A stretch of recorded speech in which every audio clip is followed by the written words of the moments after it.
Yes, Nguyen is very common, and not everybody that names Nguyen is really my brother or sister or something, okay? So, okay, let me share with you something. It was about 10 years ago. I was outside on the balcony, standing next to my wife. I enjoyed the quiet atmosphere while my wife, she was eating a fruit. I think it was a peach or something. That's her favorite fruit. Then out of the blue, she said, "Let's have a baby." What a surprise attack. But without a second of hesitation, I threw back a counterattack at her and said, "Yes, sure, I'm ready." I confirmed immediately my commitment because I didn't want to sound indecisive. And of course, I didn't want her to doubt me as a potential father. But frankly speaking, I had a lot of questions. I asked myself, am I ready for a child? How do we manage career and family life in the future? And how should actually childcare look like? Since it was still early to be bothered with so many questions, I just postponed all of them to the future. However, due date came faster than expected. It was less than a year later when our son was born. And at that very moment, I was overwhelmed by feelings and emotions, hard to express in words. I looked at my wife holding our newborn son and just felt something I would call a moment of happiness. For a few seconds, my mind went blank, and I was tearing up. When my mind returned to its former state, all the questions I avoided in the past just popped up once again. Whether I'm ready for a child is out of question from now on, and finding the balance between career and family life will be a matter of home management. But at the time, different questions were much more relevant to me. What exactly shall we pass on to our son, and how shall we do it? I had this strong desire to pass on something valuable to him, not in a materialistic way, but rather something intangible and timeless. So in order to figure this out, I looked into my own past, which seemed quite boring and not really worth mentioning. I mean, I grew up in Switzerland, a very beautiful country. I didn't experience hunger. I didn't face any real hardships. I didn't have to make life or death decisions even.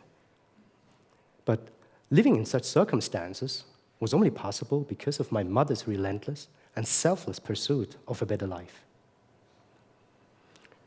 Remembering her stories, I understand that it was actually always been a part of my life. And I finally know what should be passed on to my son. You see, when I was little, I had to accompany my mother to many places.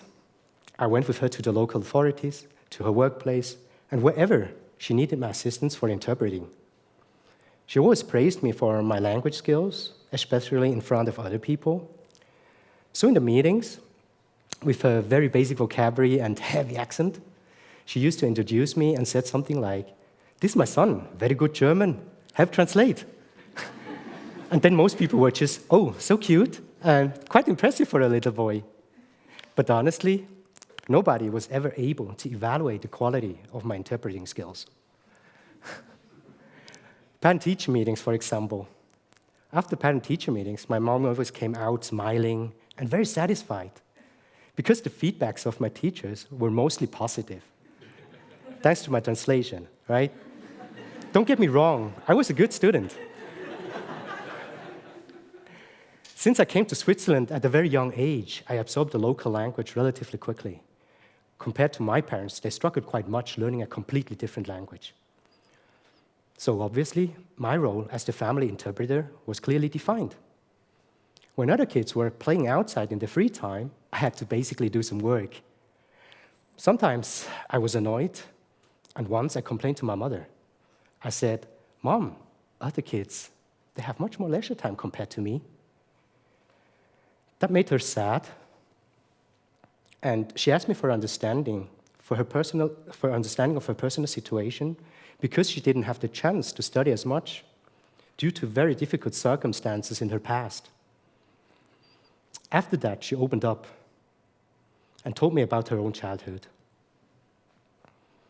You see, my mom my mom grew up during a very unstable time period when North Vietnam and South Vietnam were fighting countless battles.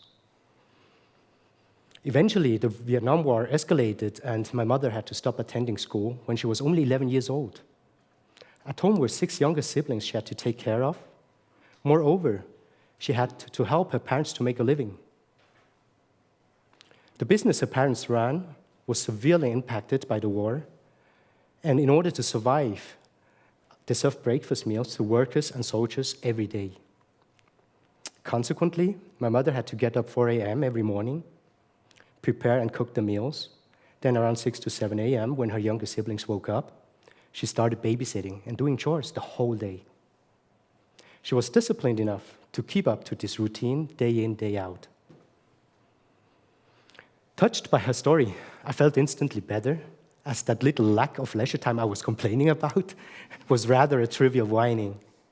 Curiously, I asked her how she was able to endure such hardships. She looked at me with watering eyes and said, "My son, it's about responsibility." As the eldest child in the family, it was my duty to take care of my younger siblings, and it was natural for me to pay respect and support my parents. Without them, I would not exist. For an elementary school boy, the meaning behind these words were too profound to understand, and my mother noticed the sparkling of question marks around me and said, "My son, you will understand when you have children." When I have children, I will understand. Seriously, I was too young to have family plans, and I didn't really get what she meant back then. But after that day, I never complained again. Instead, I wanted to learn more about her past. When the Vietnam War finally came to an end, my mother's daily routine got disrupted.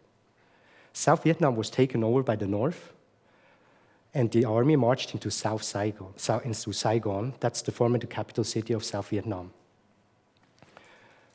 My parents and family lived there, and from one day to the other, whatever life the people had built up or wealth accumulated so far became basically worthless.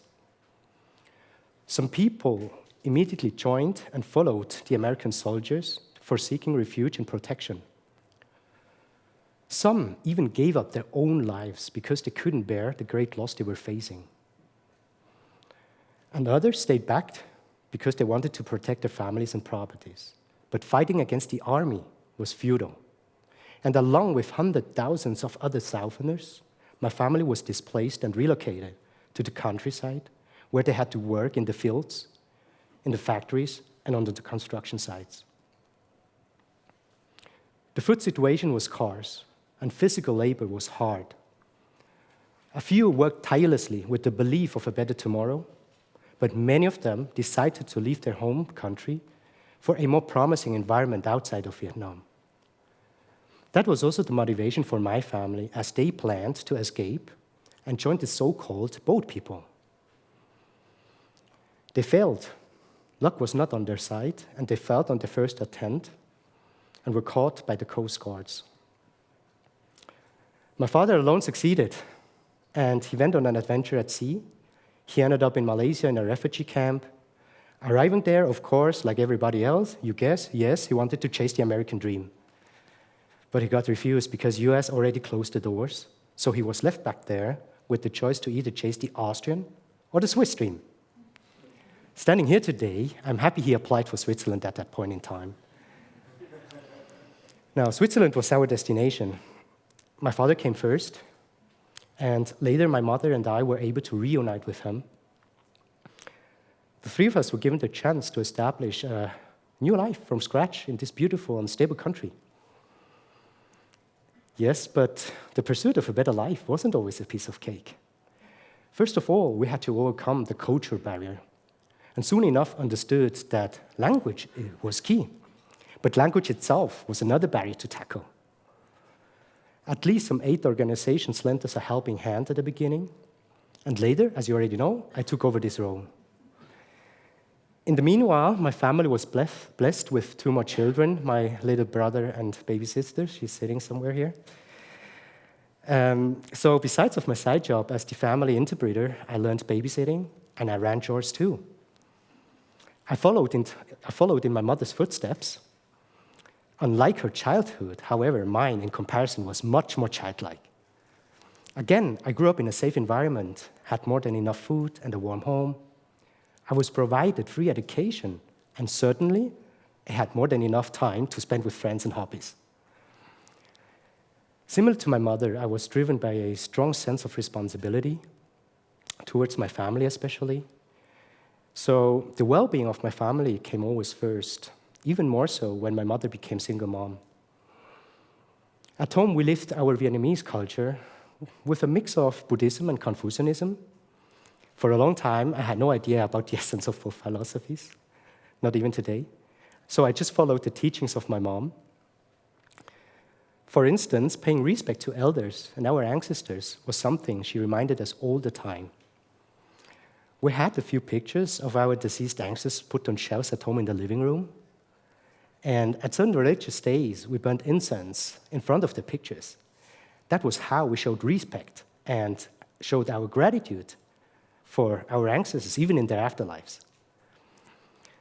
During these rituals, she told us and explained to us to not take for granted what we have today, because it is the result of hard work, sweat and tears of our ancestors and parents. They created a better place for us, and therefore we should carry on this legacy and leave behind a better world for our children too.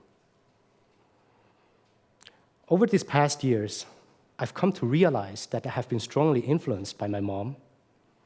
Although she was not able to help us with homework or studies, but her lack of education was more than compensated by the way she treated us with compassion. She always encouraged us to strive for knowledge. She lived with integrity and was always true to her values. Unintentionally, she passed on her values to us.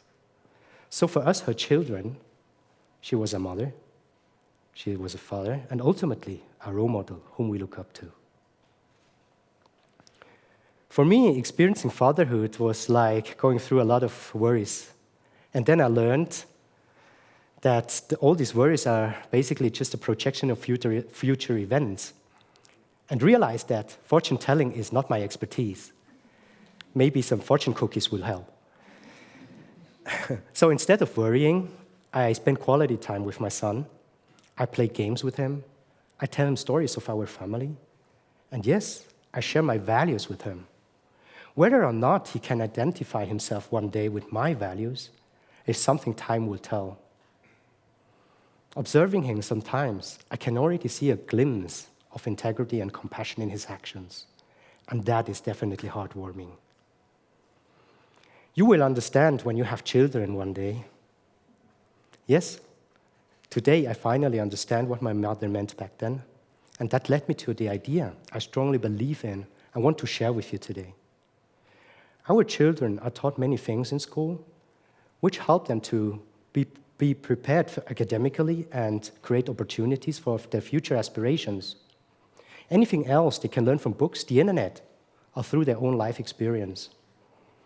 More importantly, along their journey, we should encourage them in their endeavors, praise them for their efforts, and inspire them with our stories. On top of that, be always aware about your own actions and behavior, because the way you live is the image you present to your children. And that's why live responsibly and become the role model for the next generations. Now let me ask you, what kind of role model are you? Thank you.